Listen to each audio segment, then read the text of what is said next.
récupère les légumes du jardin et on les transforme. Donc ça a beaucoup de sens pour moi, car ça concerne l'alimentation et la nourriture de base qu'on a besoin. La partie la plus intéressante, c'est le collectif. On apprend à connaître un tas de gens différents et on avance à plusieurs, ce qui n'est pas toujours facile.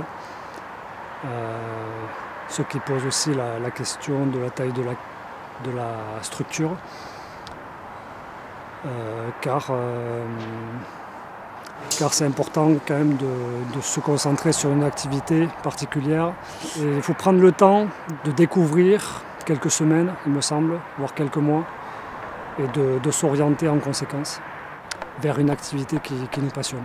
Parce qu'on avance mieux quand l'ambiance est là, je trouve que le travail est plus agréable et on a envie de prolonger l'aventure.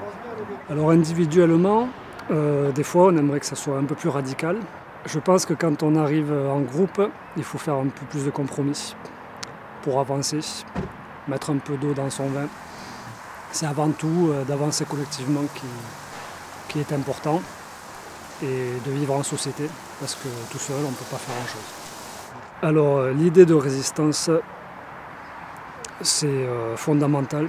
On a besoin de résister parce qu'on a besoin de faire tourner la société dans une autre direction et une direction meilleure, plus agréable, dans les choses qu'on aime. Et on sent que c'est un monde dur et qui a besoin d'énergie positive. Donc évidemment il faut résister. Après, ce qui est important dans le collectif, c'est bien entendu toute cette force, mais surtout aussi c'est comment la personne, l'individu, puisse trouver sa place, puisse trouver son bonheur, son plaisir, et puisse trouver ses points de repère. Et c'est ça qui est important.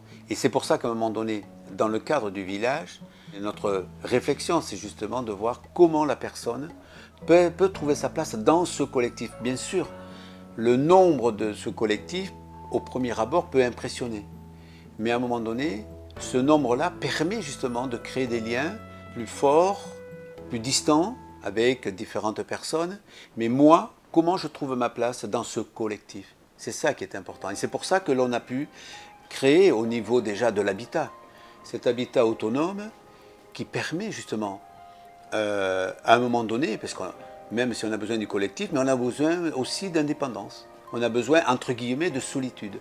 Comment cette solitude, je peux me la retrouver, me la créer, qui me permet de me construire, et comment je peux la construire et la trouver dans ce collectif? Eh bien, c'est déjà par l'habitat. L'habitat où on a fait différentes petites maisons ou des mobil-homes, qui est totalement différent des chambres qui se retrouvent dans un collectif. Tandis que j'ai ma maison, là je peux me retrouver chez moi. Je peux me retrouver cette solitude donc, qui me nourrit et qui me donne de la force pour être dans ce collectif. Et pour construire ce collectif. Et ça, c'est l'objectif du village Emmaüs l'Escarpeau.